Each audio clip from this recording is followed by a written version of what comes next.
So, yan guys. Dito kami ngayon sa aming sa bukid. So, ayan. So, punta natin tayo doon sa baba. Punta tayo sa baba. Tingnan natin yung mga nagtatanim. Magtanim ay di biro. Ang lamig-lamig. Maulan pa dito. Ang bagyong Egay. Sana umalis na. So, ayan. Ayan siya. May mga bahay doon. So, dito sa amin. So, ayan. Yun, may mga bayabas. Kaso lang, maliliit pa. Maliliit pa po sila. Sobrang lakas ng hangin. At maulan.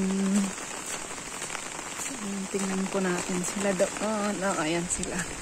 Tatanim sila ng palay sa baba. So, tignan natin dyan sa baba. Maputik. So, ayan sila.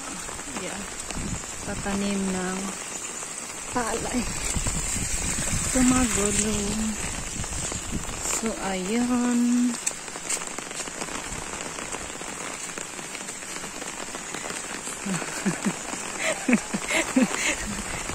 So, ayan. Ayan. So, ayan. Magtanim ay di biro. Ayan. So, ayan yung kataniman.